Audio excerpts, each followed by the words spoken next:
Good morning to all. ഞാനിവിടെ എടുക്കാൻ പോകുന്ന ടോപ്പിക്ക് ഡുവലിസം ആണ്. പിന്നെ അതിൻ്റെ ഡിഫറെൻറ്റ് ടൈപ്സും പിന്നെ ടെക്നോളജിക്കൽ ഡുവലിസം. അപ്പോൾ ഫസ്റ്റ് ഡുവലിസം എന്താ നോക്കാം. Dualism denote a stated two parts. The words origin in the Latin two. The term dualism was originally coined to denote co-eternal binary opposition, a meaning that is preserved in metaphysical and philosophical duality discourse but has been diluted in general usage. Dualism theories assume a split of economic and social structure of different sectors so that they differ in organization, level of development and goal structure. അതായത് നമുക്കറിയാം dualism എന്ന് പറയുന്നത് രണ്ട് എന്നുള്ള meaning ആണ് വരുന്നത്. So ഇത് ഈ ഒരു വേർഡ് ഒറിജിൻ ചെയ്തിട്ടുള്ളത് ലാറ്റിനിൽ നിന്നാണ് പറയുന്നത്. അപ്പോൾ ഇവിടെ പക്ഷേ നമ്മൾ പറയുന്നത് ഡുവലിസം നമ്മളൊരു ബൈനറി ഒപ്പോസിഷനിലാണ് പറയുന്നത്. അതായത് രണ്ട് എന്നുള്ള ഇതിൽ നമ്മൾ പറഞ്ഞു. പക്ഷേ എന്താണ് ഒരു വേർഡ്, ജസ്റ്റ് ആ ഒരു വേർഡും അതിൻ്റെ ഓപ്പോസിറ്റ് മീനിങ് ഉള്ള വേർഡും അങ്ങനെയുള്ള രണ്ട് ടേംസ് യൂസ് ചെയ്തിട്ടാണ് ഇവിടെ നമ്മൾ ഡുവലിസം പറയുന്നത്. അതേപോലെ തന്നെ ഡുവലിസം തിയറി അസ്യൂം ചെയ്യുന്ന ഒരു കാര്യം എന്താണെന്ന് വെച്ച് കഴിഞ്ഞാൽ ഡിഫറെൻറ്റ് സെക്ടേഴ്സ് ഉണ്ടായിരിക്കും. അവിടെയൊക്കെ എന്തായിരിക്കും ഡിഫറെൻറ്റ് ഓർഗനൈസേഷൻസ് ആയിരിക്കും, ലെവൽ ഓഫ് ഡെവലപ്മെൻറ്റ് ആയിരിക്കും, ഗോൾ സ്ട്രക്ചേഴ്സ് ആയിരിക്കും എന്നാണ് പറയുന്നത്. അപ്പോൾ ഈ ഒരു തിയറി അസ്യൂം ചെയ്യുന്നത് അതാണ്. അതേപോലെ തന്നെ ഇവിടെ രണ്ട് വേർഡ്സ് ഉണ്ടായിരിക്കും. ഒന്ന് എന്താണോ ജസ്റ്റ് അതിൻ്റെ ഓപ്പോസിറ്റ് ആയിരിക്കും എന്തെന്ന് പറയുന്നത്, മറ്റേ വേർഡ്സ് എന്ന് പറയുന്നത്.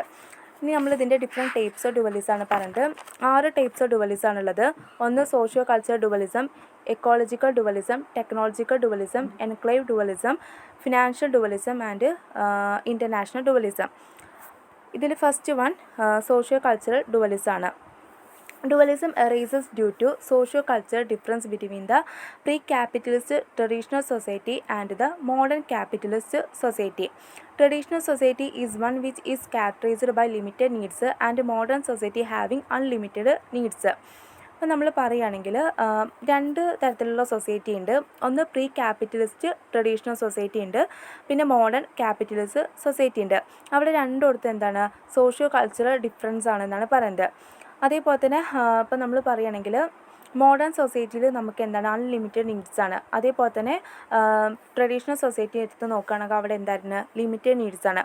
അപ്പോൾ ഇത് എന്തിന് കാരണമാവുന്നു, ഡുവലിസം എന്നുള്ളൊരു പ്രോബ്ലത്തിന് കാരണമാവുന്നു എന്നാണ് പറയുന്നത്. രണ്ടാമത് പറയുന്നത് ഇക്കോളജിക്കൽ ഡുവലിസം ആണ്. Different ecological system are responsible for dualism. Climatic conditions and natural resource endowments of different regions create elements of superiority and inferiority. Example agriculture and industry. അപ്പോൾ നമ്മൾ പറയുകയാണെങ്കിൽ നമുക്കറിയാം എല്ലായിടത്തും എന്തായിരിക്കില്ല ഒരേപോലത്തെ ക്ലൈമറ്റ് കണ്ടീഷൻസ് ആയിരിക്കില്ല, നാച്ചുറൽ റിസോഴ്സൊന്നും ആയിരിക്കില്ല, എല്ലായിടത്തും ഡിഫറെൻ്റ് ആയിരിക്കും. അപ്പോൾ ഇത് എന്തിന് കാരണമാകുന്നുണ്ട്, ചിലയിടത്ത് സുപ്പീരിയോറിറ്റിയും ചിലയിടത്ത് ഇൻഫീരിയോറിറ്റിയൊക്കെ ഉണ്ടാവാൻ കാരണമാവുന്നുണ്ട് എന്നാണ് പറയുന്നത്. അപ്പോൾ നമ്മൾ അഗ്രികൾച്ചറും ഇൻഡസ്ട്രിയൊക്കെ എടുത്ത് നോക്കുകയാണെങ്കിൽ നമുക്ക് കാണാൻ പറ്റും. അപ്പോൾ ഇത് എന്തിന് കാരണമാവുന്നുണ്ട്, ഡുവലിസം എന്നുള്ളൊരു പ്രോബ്ലം അത് ഉണ്ടാവാൻ കാരണമാവുന്നു, ഡുവലിസത്തിന് കാരണമാവുന്നു എന്നാണ് പറയുന്നത്. മൂന്നാമത് പറയുന്നത് ടെക്നോളജിക്കൽ ഡുവലിസം ആണ്. It signifies the difference in production function and factor endowments. Jorgensen 1961. Modern and traditional sectors on the basis of input used.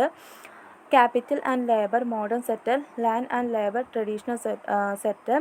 Difference in terms of elasticity of substitution, infinity in traditional sector and zero in modern sector. Traditional sector variable coefficients, modern sector fixed coefficients. അപ്പോൾ നമ്മൾ പറയുകയാണെങ്കിൽ എല്ലായിടത്തും എന്തല്ല production ഫംഗ്ഷനും fat endowments ഒക്കെ എല്ലായിടത്തും ഒരേപോലെ അല്ല, എല്ലായിടത്തും ഡിഫറെൻ്റ് ആണെന്ന് പറയുന്നുണ്ട്. അപ്പോൾ ജോർഗൻസൺ 1961 പറയണം അദ്ദേഹം ഇൻപുട്ടിൻ്റെ അടിസ്ഥാനത്തിൽ അദ്ദേഹം ഈ ഒരു മോഡേൺ ട്രഡീഷണൽ സെറ്റേഴ്സിന് അദ്ദേഹം പറയുകയാണ്. അപ്പോൾ നമ്മൾ പറയുകയാണെങ്കിൽ മോഡേൺ സെറ്ററിൽ അവർ യൂസ് ചെയ്യുന്നത് ക്യാപിറ്റൽ ലേബറാണ്. ട്രഡീഷണൽ സെറ്റിൽ അവർ യൂസ് ചെയ്യുന്നത് എന്താണ് ലാൻഡ് ലേബർ ആണെന്ന് പറയുന്നുണ്ട്. അതേപോലെ തന്നെ ഇലാസ്റ്റിറ്റി ഓഫ് സബ്സ്റ്റിറ്റ്യൂഷനിലും എന്തുണ്ട് ഡിഫറൻസ് ഉണ്ട് എന്നാണ് പറയുന്നത്. അപ്പോൾ നമ്മൾ ട്രഡീഷണൽ സെറ്ററിൽ ഇൻഫിനിറ്റി ആണ് പറയുന്നത്, മോഡേൺ സെറ്ററിൽ എന്താണെന്നാണ് പറയുന്നത് സീറോ ആണെന്നാണ് പറയുന്നത്, അതായത് ഇലാസ്റ്റിറ്റി ഓഫ് സബ്സ്റ്റിറ്റ്യൂഷൻ. അതേപോലെ തന്നെ ട്രഡീഷണൽ സെറ്റർ എന്ന് പറയുന്നത് വേരിയബിൾ കോഎഫിഷ്യൻസ് ആണ്, മോഡേൺ സെറ്റർ എന്ന് പറയുന്നത് അവിടെ ഫിക്സ്ഡ് കോഎഫിഷ്യൻസ് ആണെന്നാണ് പറയുന്നത്. അപ്പോൾ ഇതാണ് ടെക്നോളജിക്കൽ ഡുവലിസം എന്ന് പറയുന്നത്. ജസ്റ്റ് എന്താണോ ഒന്ന് ജസ്റ്റ് അതിൻ്റെ ഓപ്പോസിറ്റിന്, അതായത് ഇപ്പോൾ നമ്മൾ പറയുന്നത് ട്രഡീഷണൽ സെറ്റിൽ വേരിയബിൾ കോഎഫിഷ്യൻറ്റ്, മോഡേൺ സെറ്റിൽ ഫിക്സ്ഡ് കോഎഫിഷ്യൻസ്, ട്രഡീഷണൽ സെറ്റിൽ ഇൻഫിനിറ്റി, മോഡേൺ സെറ്റിൽ സീറോ. ദെൻ മോഡേൺ സെറ്റിൽ എന്താണ് ക്യാപിറ്റൽ ലേബറാണ്, ട്രഡീഷണൽ സെറ്റിൽ യൂസ് ചെയ്യുന്നത് ലാൻഡ് ലേബറാണ്. ദെൻ ഫോർത്ത് വൺ പറയുന്നത് എൻക്ലേവ് ഡുവലിസം ആണ്. It arises when a capitalist mode of production is introduced into the traditional economic structure. The extractive industry in capital intensive and use sophisticated technology. This sector coexists with another sector using labor intensive technology. It produces food, textiles and such other things mainly for the domestic markets. അപ്പോൾ നമ്മൾ enclave dualism നമ്മൾ പറയുകയാണെങ്കിൽ നമ്മൾ traditional economic സ്ട്രക്ചറിൽ നമ്മൾ എന്ത് introduce ചെയ്യുകയാണ്, ഒരു ക്യാപിറ്റൽസ് മോഡ് ഓഫ് പ്രൊഡക്ഷൻ നമ്മൾ ഇൻട്രൊഡ്യൂസ് ചെയ്യുകയാണ്. അതേപോലെ തന്നെ നമ്മളിവിടെ കൂടുതലായിട്ട് യൂസ് ചെയ്യുന്നത് എന്താണ്, ക്യാപിറ്റൽ ഇൻറ്റൻസീവ് ആയിട്ടുള്ള മോഡേൺ ടെക്നോളജിയൊക്കെ നമ്മൾ യൂസ് ചെയ്യുന്നുണ്ട് എന്ന് പറയുന്നുണ്ട്. അതേപോലെ തന്നെ ഒരു സെക്ടർ മറ്റൊരു സെക്ടറുമായിട്ട് കൂട്ടിയിട്ട് നമ്മൾ എന്ത് ചെയ്യുന്നുണ്ട്, ലേബർ ഇൻറ്റൻസീവ് ടെക്നോളജി യൂസ് ചെയ്യുന്നു എന്ന് പറയുന്നുണ്ട്. എന്നിട്ട് നമ്മൾ കൂടുതലായിട്ട് നമ്മൾ പ്രൊഡ്യൂസ് ചെയ്യുന്നത് ഫുഡ്, ടെക്സ്റ്റൈൽസ്, അതർ തിങ്സ്, അതൊക്കെ എന്തിനു വേണ്ടി, നമ്മുടെ ഡൊമസ്റ്റിക് മാർക്കറ്റിന് വേണ്ടി നമ്മൾ കൂടുതലായിട്ട് അങ്ങനെ പ്രൊഡ്യൂസ് ചെയ്യുന്നു എന്നാണ് പറയുന്നത്. ഇതാണ് എൻക്ലേവ് ഡുവലിസം പറയുന്നത്.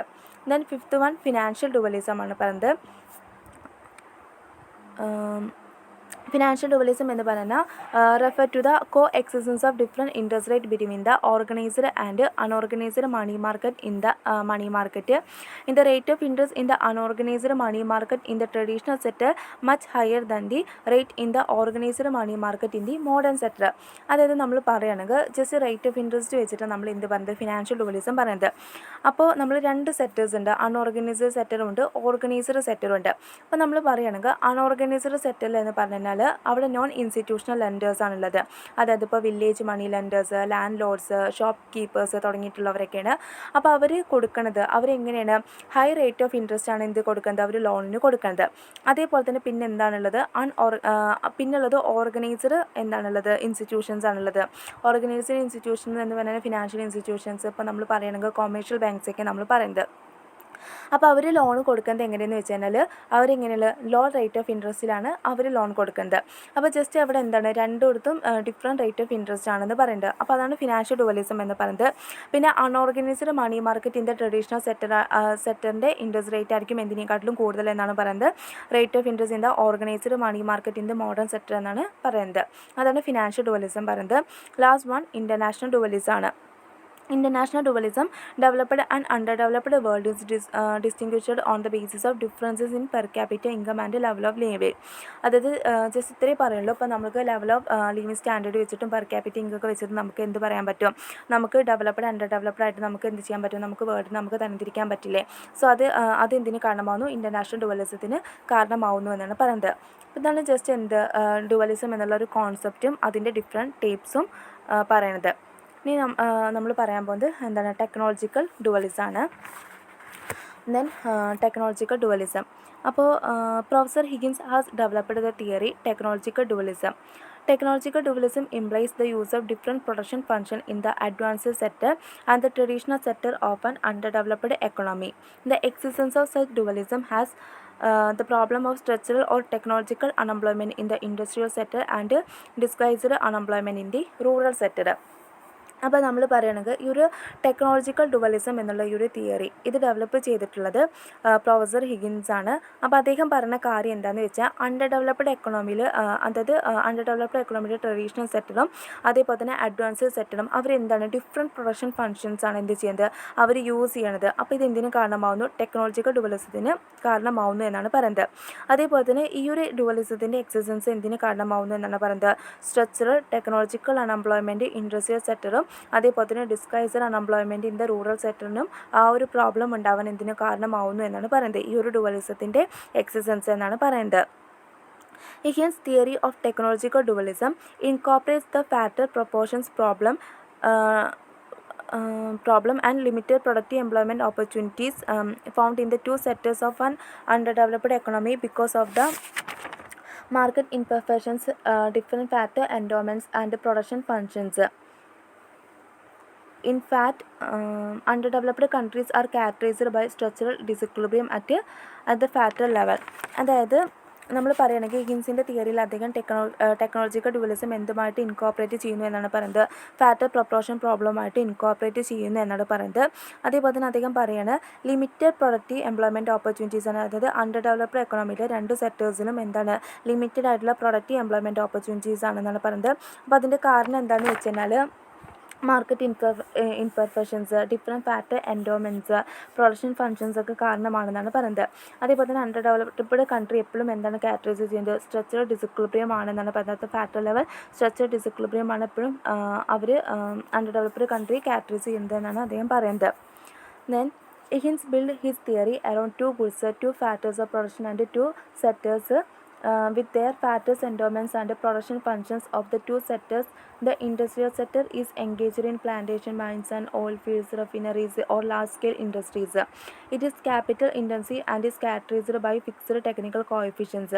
In other words, there is no technical substitutability of factors which are combined in fixed proportions. അതായത് ഹിഗിൻസ് അദ്ദേഹത്തിൻ്റെ തിയറി ബിൽഡ് ചെയ്തിട്ടുള്ളത് ഒരു 2x2x2 മോഡൽ വെച്ചിട്ടാണ്. അത് 2 goods, 2 factors of production, 2 sectors. അതേപോലെ തന്നെ ഫാക്ടർ എൻഡോമെൻസും പ്രൊഡക്ഷൻ ഫംഗ്ഷനൊക്കെ എന്താണ് 2 സെക്ടേഴ്സിൽ നമ്മൾ പറയുന്നത്. അപ്പോൾ നമ്മൾ ഇൻഡസ്ട്രിയൽ സെക്ടർ വെച്ചിട്ടും റൂറൽ സെക്ടർ വെച്ചിട്ടാണ് നമ്മൾ പറയുന്നത്.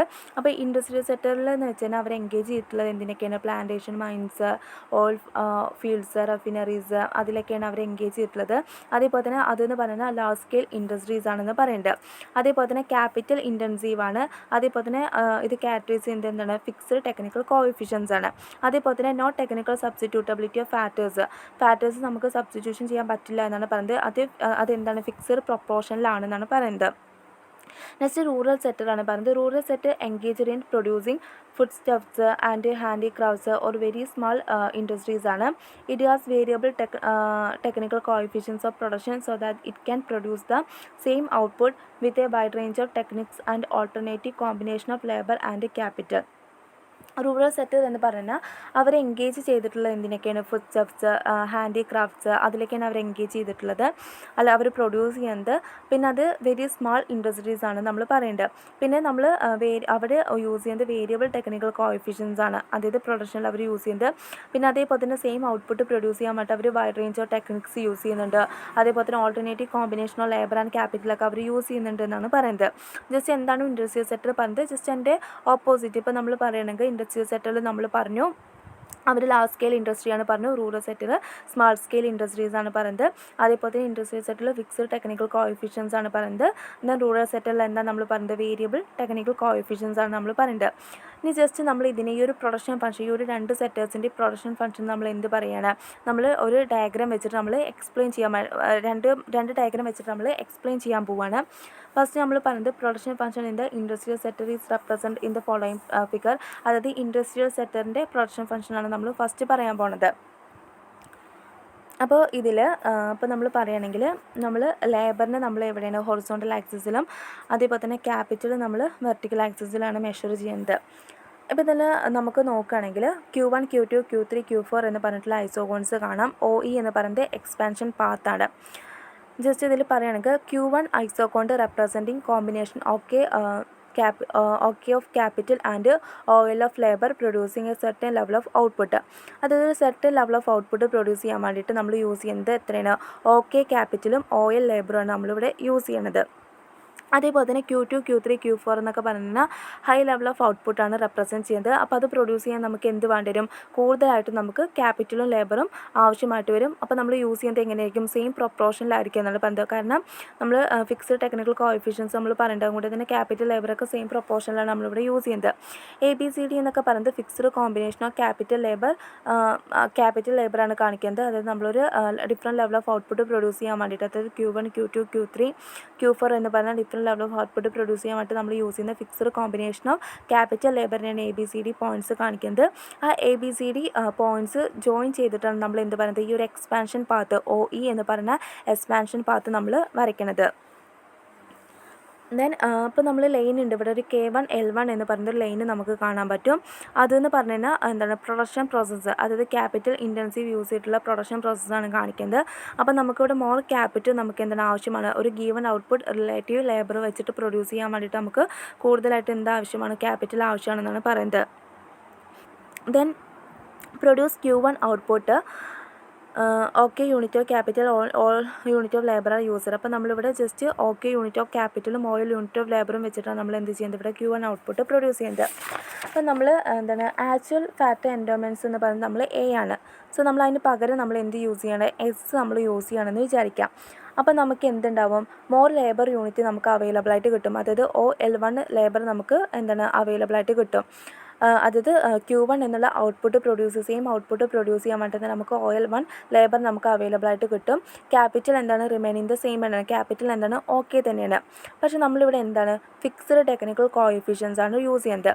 അതുകൊണ്ട് തന്നെ എക്സസ് ലേബർ സപ്ലൈ എന്ന് പറയുന്നത് എന്തിനെ എഫക്റ്റ് ചെയ്യുന്നില്ല എന്നാണ് പറയുന്നത്, പ്രൊഡക്ഷൻ ടെക്നിക്കിനെ എഫക്റ്റ് ചെയ്യുന്നില്ല എന്നാണ് പറയുന്നത്. അപ്പോൾ ആ ഒരു L1 എന്ന് പറഞ്ഞിട്ടുള്ള ആ ഒരു അതായത് labour L1 unit of labour എന്താവും, അൺഎംപ്ലോയ്ഡ് ആയിട്ട് തന്നെ അവിടെ നിലനിൽക്കും എന്നാണ് പറയുന്നത്. ഓക്കെ, പിന്നെ പറഞ്ഞ കാര്യം എന്താണെന്ന് വെച്ച് കഴിഞ്ഞാൽ, ഇപ്പോൾ നമ്മൾ ക്യാപിറ്റൽ സ്റ്റോക്ക് നമ്മൾ ഇൻക്രീസ് ചെയ്യാണ്. ഇപ്പോൾ നമ്മൾ ആ ഒരു എസ്സിൽ നിന്ന് ക്യാപിറ്റൽ സ്റ്റോക്ക് SF ആയിട്ട് നമ്മൾ ഇൻക്രീസ് ചെയ്തു എന്ന് വിചാരിക്കാം. അപ്പോൾ നമുക്ക് എന്ത് ചെയ്യാൻ പറ്റും, ഈ ഒരു എക്സസ് ലേബർ സപ്ലൈ നമുക്ക് എന്ത് ചെയ്യാൻ പറ്റും, അബ്സോർവ് ചെയ്യാൻ പറ്റും എന്നാണ് പറയുന്നത്. അതായത് നമുക്ക് റൂറൽ സെക്ടറിൽ നമുക്ക് എന്ത് ചെയ്യാൻ പറ്റും, എംപ്ലോയ്മെൻറ്റ് നമുക്ക് കണ്ടെത്താൻ പറ്റുമെന്നാണ് പറയണത്. അതായത് പിന്നെ പറഞ്ഞ കാര്യം, ഒരു റിയാലിറ്റിയിൽ നമ്മൾ പറയുകയാണെങ്കിൽ ടെക്നിക്കൽ കോഎഫിഷ്യൻ്റ് എന്ന് പറയുന്നത് എന്തല്ല എന്നാണ് പറയുന്നത്, റിജിഡലി ഫിക്സഡ് അല്ല എന്നാണ് പറയുന്നത്. കാരണം എന്താണെന്ന് വെച്ച് കഴിഞ്ഞാൽ will have to seek employment in the rural sector. കാരണം in reality, however, technical coefficients are not so rigidly fixed, rather they are somewhat flexible. അതായത് റിയാലിറ്റി നമ്മൾ പറയുകയാണെങ്കിൽ ഈ ഒരു അത് ടെക്നിക്കൽ കോഎഫിഷ്യൻ്റ് എന്തല്ല എന്നാണ് പറയുന്നത്, റിജിഡ്ലി ഫിക്സഡ് അല്ല എന്നാണ് പറയുന്നത്, അത് ഫ്ലെക്സിബിൾ ആവാം എന്നാണ് പറയുന്നത്. അതേപോലെ തന്നെ നമ്മൾ ഈ ഒരു ഡയഗ്രാം നമുക്ക് കാണാൻ പറ്റും, നമുക്കൊരു ഡോട്ടഡ് ആയിട്ടുള്ള ഒരു കർവേച്ചർ നമുക്ക് കാണാൻ പറ്റും. അതെന്തിനാണ് കാണിക്കണമെന്ന് വെച്ച് കഴിഞ്ഞാൽ, ഫ്ലെക്സിബിലിറ്റി, അതായത് ഫാക്ടർ പ്രൊപ്പോർഷനിൽ ഉണ്ടായിരിക്കുന്ന ചില ഫ്ലെക്സിബിലിറ്റിനെയാണ്, അതിൻ്റെ സാധ്യതയെയാണ് എന്ത് കാണിക്കുന്നത്, ആ ഒരു ഡോട്ടഡ് ആയിട്ടുള്ള കർവേച്ചർ കാണിക്കുന്നത് എന്നാണ് പറയുന്നത്. അപ്പോൾ നമുക്ക് വെരി സ്മാൾ ചേഞ്ചാണ് ഫാറ്റ് എൻഡോമെൻറ്റ്സിൽ ഉണ്ടാവണമെന്ന് വിചാരിക്കാം.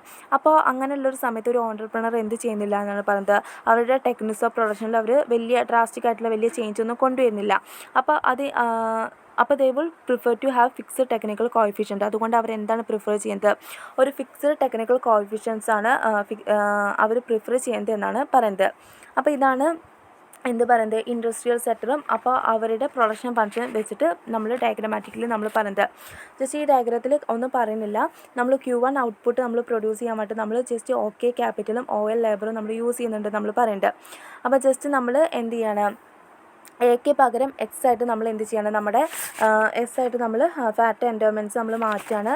സോ നമുക്കപ്പോൾ എക്സ്ട്രാ L1 എന്ന് പറയുന്നത് ലേബേഴ്സിന് നമുക്ക് കിട്ടും എന്നാണ് പറയുന്നത്. പക്ഷേ നമ്മൾ പറയേണ്ട ഇൻഡസ്ട്രിയൽ സെക്ടറിൽ ഫിക്സ്ഡ് ടെക്നിക്കൽ കോഎഫിഷ്യൻ്റ് ആണെന്ന് പറയുന്നുണ്ട്. അതുകൊണ്ട് തന്നെ നമുക്ക് ആ ലേബർ നമ്മൾ യൂസ് ചെയ്യുന്നില്ല. അപ്പോൾ അത് അൺഎംപ്ലോയ്മെൻറ്റിന് കാരണമാവുന്നു എന്ന് പറയുന്നുണ്ട്. അപ്പം നമ്മൾ എന്ത് ചെയ്യാണ്, SF ആയിട്ട് നമ്മൾ നമ്മുടെ ക്യാപിറ്റൽ സ്റ്റോക്ക് കൂട്ടുമെന്ന് വിചാരിക്കാം. അങ്ങനെ കൂട്ടിക്കഴിഞ്ഞാൽ നമുക്ക് ഈ ഒരു ലേബർ എക്സസ് ലേബർ നമുക്ക് അബ്സോർബ് ചെയ്യാൻ പറ്റും. അതായത് നമുക്ക് റൂറൽ സെക്ടറിൽ എന്ത് ചെയ്യാൻ പറ്റും, എംപ്ലോയ്മെൻറ്റ് കണ്ടെത്താൻ പറ്റും എന്നാണ് പറയുന്നത്. ഇതാണ് ഇൻഡസ്ട്രിയൽ സെക്ടറിൻ്റെ പറയുന്നത്. ഇനി നെക്സ്റ്റ് നമ്മൾ പറയുന്നത് production function in the rural സെക്ടറാണ് പറയുന്നത്. അപ്പോൾ റൂറൽ സെക്ടർ നമ്മൾ പറയുകയാണെങ്കിൽ ഇതേപോലെ തന്നെ നമ്മൾ വെർട്ടിക്കൽ ആക്സിസിൽ നമ്മൾ ക്യാപിറ്റലും അതേപോലെ തന്നെ ഹൊറിസോണ്ടൽ ആക്സിസിൽ നമ്മൾ ലേബറുമാണ് നമ്മൾ മെഷർ ചെയ്യുന്നത്. അപ്പോൾ നമ്മൾ Q1, Q2, Q3, Q4 എന്ന് പറയുന്നത് ഐസോകോൺസ് കർവ്സ് ആണ് നമ്മൾ പറയുന്നത്. അതേപോലെ തന്നെ ഇവിടെ വേരിയബിൾ കോഎഫിഷ്യൻ്റ് ഓഫ് പ്രൊഡക്ഷൻ ആണ് നമ്മൾ ഓൾറെഡി പറയുന്നുണ്ട്. അപ്പോൾ നമുക്ക് മോർ ഔട്ട്പുട്ട് നമുക്ക് പ്രൊഡ്യൂസ് ചെയ്യണമെന്ന് വിചാരിക്കുക. അപ്പോൾ നമ്മൾ മോർ ലേബർ ഈസ് എംപ്ലോയ് ചെയ്യണം ഇൻ റിലേഷൻ ടു ക്യാപിറ്റൽ. അത് ക്യാപിറ്റലുമായി റിലേഷൻ ചെയ്യുമ്പോൾ നമ്മൾ എന്ത് ചെയ്യണം, മോർ ലേബർ നമ്മൾ എംപ്ലോയ് ചെയ്യാണ്, കൂടുതൽ ഔട്ട്പുട്ട് നമ്മൾ എന്ത് ചെയ്യാൻ വേണ്ടിയിട്ട്, പ്രൊഡ്യൂസ് ചെയ്യാൻ വേണ്ടിയിട്ട്. Ultimately, good land becomes scarce and all available land is cultivated by highly labor-intensive techniques at point E, where the maximum output level Qn is reached. അപ്പം നമ്മൾ പറയുകയാണെങ്കിൽ നമ്മൾ കൂടുതൽ ലാൻഡൊക്കെ നമ്മൾ കൾട്ടിവേറ്റ് ചെയ്തിട്ട് നമ്മൾ എന്ത് ചെയ്യണം, നമ്മൾ ലേബർ ഇൻറ്റൻസീവ് ടെക്നിക്സ് ഒക്കെ നമ്മൾ യൂസ് ചെയ്യണം. അങ്ങനെ നമ്മൾ യൂസ് ചെയ്തിട്ട് നമ്മളങ്ങനെ യൂസ് ചെയ്തിട്ട് നമ്മൾ പോയിൻ്റ് ഇയിൽ നമ്മൾ എത്തുകയെന്ന് വിചാരിക്കുക. അപ്പോൾ നമുക്ക് എന്ത് ചെയ്യാൻ പറ്റും, നമുക്ക് മാക്സിമം ഔട്ട്പുട്ട് ലെവലായിട്ടുള്ള Q1 നമുക്ക് എന്ത് ചെയ്യാൻ പറ്റും, റീച്ച് ചെയ്യാൻ പറ്റും എന്നാണ് പറയുന്നത്. ജസ്റ്റ് ഇത്തരം നമ്മൾ റൂറൽ സെക്ടറിൻ്റെ എന്ത് പറയുള്ളൂ, പ്രൊഡക്ഷൻ ഫംഗ്ഷൻ നമ്മൾ പറയുന്നുള്ളൂ. Just Q1, Q2, Q3, Q4 outputs ഐസോകോൺസ് നമ്മൾ പറയുന്നുണ്ട്. ജസ്റ്റ് നമ്മൾ ഔട്ട്പുട്ട് നമ്മൾ ജസ്റ്റ് പ്രൊഡ്യൂസ് ചെയ്യാൻ വേണ്ടി നമ്മൾ കൂടുതൽ ലേബറിനെയാണ് ഇവിടെ യൂസ് ചെയ്യുന്നത് പറയുന്നുണ്ട്. അപ്പോൾ ലേബർ ഇൻറ്റൻസീവ് ടെക്നിക്സ് യൂസ് ചെയ്തിട്ട് നമ്മൾ എന്ത് ചെയ്യുന്നുണ്ട്, ലേബർ ഇൻറ്റൻസീവ് ടെക്നിക്സ് യൂസ് ചെയ്തിട്ട് നമ്മളങ്ങനെ കൂടുതൽ നമ്മൾ പ്രൊഡ്യൂസ് ചെയ്ത് തന്നെ നമുക്ക് എന്നുള്ള പോയിന്റിൽ എത്തിയിട്ട് നമുക്ക് എന്ത് ചെയ്യാൻ പറ്റും, മാക്സിമം ഔട്ട്പുട്ടായിട്ടുള്ള QN റീച്ച് ചെയ്യാൻ പറ്റുമെന്നാണ് പറയുന്നത്. Given the different production function in the two sectors, Professor Higgins analyzes the process whereby technological dualism has tended to increase unemployment and disguise unemployment in the dual economies. Of the two sectors, the അപ്പോൾ നമ്മൾ പറയുന്നത് different production functions ആണ്. അപ്പോൾ നമ്മൾ ഈ രണ്ട് സെക്ടേഴ്സിൽ നമ്മൾ use ചെയ്യുന്നത്, നമ്മൾ ഇൻഡസ്ട്രിയൽ സെക്ടർ പറഞ്ഞു കഴിഞ്ഞാൽ അവർ ലേബർ ഇൻറ്റൻസീവ് ആയിട്ടുള്ള ടെക്നിക്സ് ആണ് യൂസ് ചെയ്യുന്നത്. ഇൻഡസ്ട്രിയൽ സെക്ടറിൽ ക്യാപിറ്റൽ ഇൻറ്റൻസീവ് ആയിട്ടുള്ള ടെക്നിക്സ് ആണ് യൂസ് ചെയ്യുന്നത്. നമ്മൾ റൂറൽ സെക്ടറിൽ നമ്മൾ ലേബർ ഇൻറ്റൻസീവ് ആയിട്ടുള്ള ടെക്നിക്സ് ആണ് യൂസ് ചെയ്യുന്നത്. ഡിഫറെൻറ്റ് പ്രൊഡക്ഷൻ ഫങ്ഷൻസ് ആണ് അവർ യൂസ് ചെയ്യുന്നത്. അതേപോലെ തന്നെ ഫിക്സ്ഡ് ആയിട്ടുള്ള ഫിക്സ്ഡ് ആയിട്ടുള്ള കോഎഫിഷ്യൻ്റ് ഓഫ് പ്രൊഡക്ഷനാണ് ആർക്കുള്ളത്, ഇൻഡസ്ട്രിയൽ സെക്ടറിനുള്ളത്. റൂറൽ സെക്ടറോ അവർക്ക് വേരിയബിൾ ആയിട്ടുള്ള കോഎഫിഷ്യൻ്റ് ഓഫ് പ്രൊഡക്ഷനാണ്. അപ്പോൾ ഹിഗിൻസ് പറയുന്ന കാര്യം എന്താണെന്ന് വെച്ചാൽ ഈ ഒരു ടെക്നോളജിക്കൽ ഡുവലിസം എന്ന് പറയുന്നത് എന്തിന് കാരണമാവുന്നു എന്നാണ് പറയുന്നത്, അൺഎംപ്ലോയ്മെൻറ്റും ഡിസ്ഗൈസ്ഡ് അൺഎംപ്ലോയ്മെൻറ്റും ഡുവൽ എക്കണോമീസിൽ, അതായത് അൺഎംപ്ലോയ്മെൻറ്റും ഡിസ്ഗൈസ്ഡ് അൺഎംപ്ലോയ്മെൻറ്റും കൂടാൻ കാരണമാവുന്നു എന്നാണ് പറയുന്നത്, ഹിഗിൻസ് പറയുന്നത്. Then two sectors, the industrial sector develop and expand with the aid of foreign capital. Thus industrialization lead to the growth of population much in excess of rate of capital accumulation in the industrial sector. അതേപോലെ തന്നെ ഇവിടെ രണ്ട് sectors നമ്മൾ പറയുന്നുണ്ട്. അപ്പോൾ industrial sector എന്തിന് കാരണമാവുന്നു എന്നാണ് പറയുന്നത്, ഡെവലപ്പ് ആൻഡ് എക്സ്പാൻഡ്, അതായത് industrial sector develop and expand ചെയ്യാണ് അതായത് എയ്ഡ് ഓഫ് ഫോറിൻ ക്യാപിറ്റൽ വെച്ചിട്ട്. അതേപോലെ തന്നെ ഇൻഡസ്ട്രിയലൈസേഷൻ എന്തിന് കാരണമാവുന്നു എന്നാണ് പറയുന്നത്, ഗ്രോത്ത് ഓഫ് പോപ്പുലേഷനും അതേപോലെ തന്നെ എക്സസ് റേറ്റ് ഓഫ് ക്യാപിറ്റൽ അക്കോമഡേഷനും ഇൻ ദ ഇൻഡസ്ട്രിയൽ സെക്ടറിനും കാരണമാവുന്നു എന്ന് പറയുന്നുണ്ട്. അതേപോലെ തന്നെ since the sector uses capital intensive techniques, അതേപോലെ തന്നെ ഇൻഡസ്ട്രിയൽ സെക്ടർ യൂസ് ചെയ്യുന്നത് എന്താണ്, ക്യാപിറ്റൽ ഇൻറ്റൻസീവ് ടെക്നിക്സ് ആണ് ആൻഡ് ഫിക്സ്ഡ് ടെക്നിക്കൽ കോഎഫിഷ്യൻസ് ആണ്. അതേപോലെ തന്നെ അവർ യൂസ് ചെയ്യുന്നത് ഫിക്സ്ഡ് ടെക്നിക്കൽ കോഎഫിഷ്യൻസ് ആണ്. പക്ഷെ അവർക്ക് എന്ത് ചെയ്യാൻ പറ്റുന്നില്ല എന്നാണ് പറയുന്നത്, create employment opportunity at the same rate with the population grows. Population കൂടുന്നതിനനുസരിച്ചിട്ട് അതേ റേറ്റിൽ എംപ്ലോയ്മെൻറ്റ് ഓപ്പർച്യൂണിറ്റീസ് ക്രിയേറ്റ് ചെയ്യാൻ പറ്റുന്നില്ല എന്നാണ് പറയുന്നത്. Then rather industrialization may even bring a relative decline in the proportion of total employment in that sector. Thus the surplus labor has no other alternative except to seek employment in the rural sector. അപ്പോൾ industrialisation എന്ന് പറഞ്ഞു കഴിഞ്ഞാൽ അപ്പോൾ അത് എന്തിന് കാരണമാവുന്നു എന്നാണ് പറയുന്നത്, just total employment ആ ഒരു സെക്ടറിലെ ടോട്ടൽ എംപ്ലോയ്മെൻറ്റ് പ്രൊപ്പോർഷൻ കുറയാൻ എന്താണ് ഇത് കാരണമാവുന്നു എന്നാണ് പറയുന്നത്. കാരണം എന്ത് ചെയ്യാൻ പറ്റുന്നില്ല, അവർക്ക് പോപ്പുലേഷൻ കൂടുന്നതിനനുസരിച്ചിട്ട് അതേ റേറ്റിൽ അവർക്ക് എന്ത് ചെയ്യാൻ പറ്റുന്നില്ല, എംപ്ലോയ്മെൻറ്റ് ഓപ്പർച്യൂണിറ്റീസ് അവർക്ക് എന്ത് ചെയ്യാൻ പറ്റുന്നില്ല, കൂട്ടാൻ പറ്റുന്നില്ല.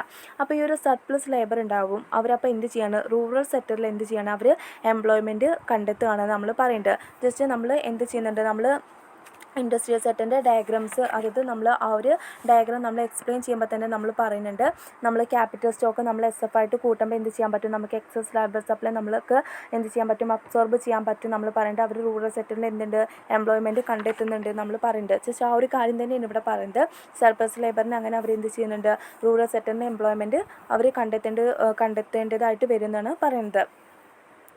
Before the start of expansion process, the rural sector has neither an abundance nor scarcity of factors of production. In the beginning, it may be possible to absorb the additional labor force by bringing more land under cultivation. This leads to the optimal combination of labor and capital as output increases. Good land becomes scarce. The ratio of labor to capital available in that sector rises steadily, and since technical coefficients are available, techniques become increasingly variable in this sector. അതായത് പിന്നെ ഇവിടെ പറഞ്ഞ കാര്യം, നമ്മളിപ്പോൾ ഒരു expansion process start ചെയ്യാമെന്ന് വിചാരിക്കാം.